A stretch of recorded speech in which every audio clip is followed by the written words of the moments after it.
शांत रहने का कारण। संसार में हमेशा दो प्रकार के लोग होते हैं। एक हमेशा चीखते चिल्लाते रहते हैं और जरा सी भी परिस्थिति उनके विपरीत हुई वो हमेशा विद्रोह करना चालू कर देते हैं, चाहे उनका स्तर कैसा भी सही। लेकिन प्रकृति ने हमेशा हर चीज के जोड़े बनाए हैं। सज्जन लोग भी बनाए हैं, दुर्जन लोग भी बनाए हैं, संसार में अच्छे लोग भी बनाए हैं और हमेशा दूसरों को ना समझने वाले लोग भी बनाए हैं। इसलिए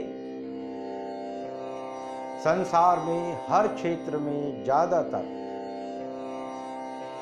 कामयाबी प्राप्त करने वाले लोग ज्यादा निंदा करते हैं। लेकिन जो कामयाब हो जाते हैं या जो कामयाब बनना चाहते हैं वह हमेशा हर परिस्थिति में शांत रहते हैं। और शांत रहने का मतलब ये नहीं है कि वो केवल अपने शरीर की गतिविधियों से शांत रहते हैं, बल्कि वो अपने मन से शांत रहते हैं। और जो व्यक्ति मन से शांत रहता है उसकी वाणी भी शांत रहती है और उसका आचरण भी शांत दिखाई देता है। इसलिए घर परिवार हो, समाज हो, देश हो या विश्व स्तर की बातें हो, हर जगह हर बात का गलत मतलब निकालने वाले ज्यादा लोग रहते हैं और हमेशा ये भूल जाते हैं कि सामने वाले ने क्या सोचकर क्या कहा था। बस जो उसने कह दिया उसके बारे में एकांत में बैठकर तुरंत उसकी गलत व्याख्यान बना लेना। ऐसे लोग संसार में विरोध प्रकट करने वाले होते हैं, जो अपने आचरण से, अपनी वाणी से और अपना मन हमेशा अशांत रखते हैं। लेकिन काल कली का समय चक्र कोई भी हो, किसी भी युग की बात हो, लेकिन हमेशा कुछ लोग गिनती पर ऐसे होते हैं जो हर परिस्थिति में शांत रहते हैं, क्योंकि वो समझते हैं कि मनुष्य जीवन का लक्ष्य कुछ और है और मनुष्य जीवन को प्राप्त करने के लिए बड़ा ही संघर्ष करना पड़ता है। इतनी आसानी से मनुष्य जीवन किसी को ना मिला और ना किसी को मिला था और ना मिलेगा। इसलिए जब भी मौका मिला है, जिस कारण से मनुष्य जन्म लिया गया है, उस कार्य को करते रहना ही उनका लक्ष्य होता है और संसार की किसी भी गतिविधि में ना उलझना उनका परम लक्ष्य होता है।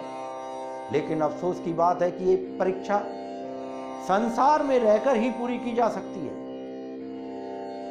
और संसार में रहते हुए संसार के जितने भी सांसारिक भोग हैं, सांसारिक गुण जिसे कहते हैं, उन गुणों के प्रति अनासक्त भाव से रहना पड़ता है।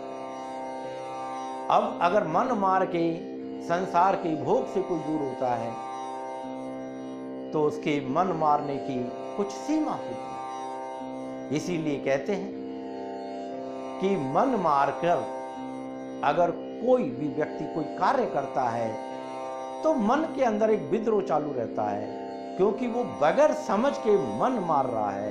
उसने किसी से सुन लिया है, कहीं पढ़ लिया है और सोच लिया है कि संसार के सुखों में मुझे अटकना नहीं है। लेकिन जब तक उसका अनुभव, उसकी समझ नहीं बनती है, जाने अनजाने में संसार के किसी ना किसी गुण के अंदर उसकी आसक्ति बन जाती है और जैसी चाह वैसी राह बन जाती है। इसलिए संसार में हमेशा ज्यादातर लोग मनुष्य जीवन के लक्ष्य को ना समझते हुए वर्तमान में जो भी समय मिला है उसमें अधिक से अधिक सुख की चाह रखते हैं कि हमारे जीवन में किसी भी प्रकार का दुख ना प्राप्त हो जाए, और ऐसा प्रयास भी करते रहते हैं। लेकिन अफसोस की बात है कि जितना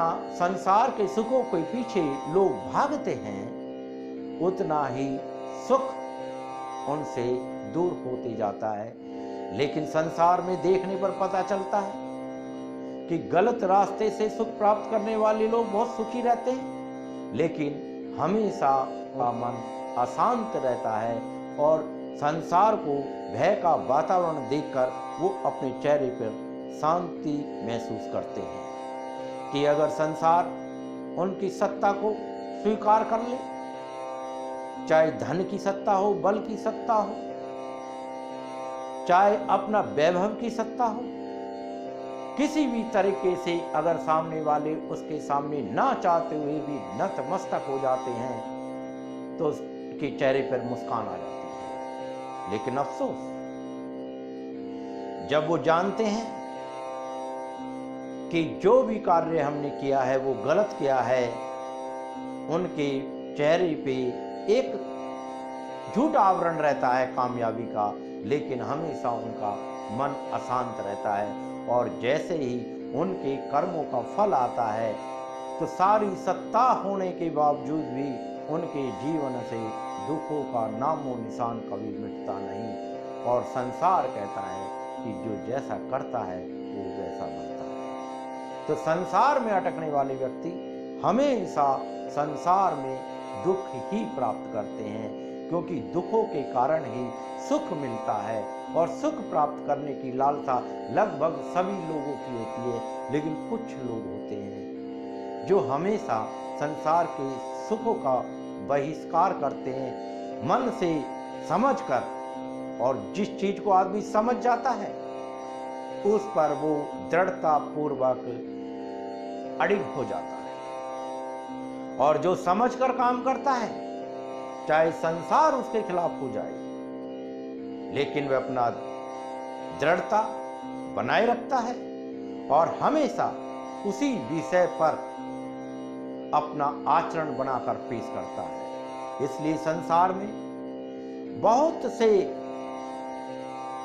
समय चक्र के अनुसार आदि अनादि काल में ऐसे महान लोग सृष्टि पर आते हैं जो पूर्व जन्म के प्रयास के कारण उनका तेज इतना होता है कि संसार का कोई भी सुख उन्हें आकर्षित नहीं कर पाता, और वह अपनी समझ के अनुसार आचरण करते हैं और संसार उन्हें देखकर आश्चर्यचकित रहता है कि ऐसा ये कैसे कर सकते हैं। और कई प्रकार के लोग प्रलोभन देने के बावजूद भी जब वह उन संसार के सुखों को स्वीकार नहीं कर पाते तब लोगों के मन में उनके प्रति दृढ़ता बनती है, विश्वास बनता है, श्रद्धा बनती है और उनके सामने नतमस्तक हो जाते हैं। लेकिन अफसोस मनुष्य जीवन किसी के आगे नतमस्तक होने के लिए नहीं है। इसलिए हमेशा किसी के महान बनने से किसी का कोई फायदा ना होता है और ना हुआ है और ना होगा। इसलिए हमेशा अपने मनुष्य जीवन के लक्ष्य को प्राप्त करने का संयम बनाए रखें, धीरज बनाए रखें और कोशिश करें कि जब संसार में आकर कोई महान बन सकता है कुछ नियम अपनाकर, तो मैं भी इन नियमों को अपनाकर महान बन सकता हूं, जिसका मुख्य एक ही कारण है संसार के किसी भी व्यक्ति के प्रति कोई द्वेष भाव, घृणा भाव का ना होना। क्योंकि संसार में अगर किसी भी एक व्यक्ति से द्वेष भाव रहेगा तो उसी प्रकार से होगा कि बाल्टी मजबूत है लेकिन तले में छेद है, जितना भी पानी हम भरेंगे वो सब निकल जाएगा। इसलिए हमेशा प्रयास करें कि मैं अकेला आया हूं, अकेला ही जाऊंगा, कोई मेरे साथ ना आया है ना जाएगा, और मैं हमेशा अपने लिए ही कर रहा हूं, अच्छा या बुरा। अगर बुरा करता हूं तो मेरे साथ बुरा ही होगा, अच्छा करता हूं तो हमेशा अच्छा ही होगा।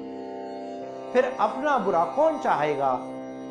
इसलिए हमेशा अगर किसी का भला ना कर सको तो कम से कम बुरा नहीं करना चाहिए, लेकिन मौका मिले सामर्थ्य अनुसार किसी को चाहे राह दिखाकर भला कर देना चाहिए। किसी भी तरीके से किसी को सही मार्ग दिखाकर भला कर देना चाहिए। भला करने के भी कई रूप हैं, और जब मन में चाह है तो हर प्रकार से इंसान दूसरे इंसान का साथ दे सकता है, आचरण से, विचारों से, और मौका पड़ने पर उसको समझाकर। लेकिन जो समझने का प्रयास ना करे, उस व्यक्ति पर अपना समय बर्बाद ना करे, लेकिन मन में इच्छा रखे कभी इसके पुण्यक्रम जागृत होंगे और उस समय ये समझकर समझ जाए। इसलिए मन शांत रहना ज्यादातर देखने को नहीं मिलता है, और जो अपने लक्ष्य को समझ जाएगा वह हमेशा शांत रहेगा और किसी के प्रति कोई द्वेष भाव नहीं रख पाएगा। जय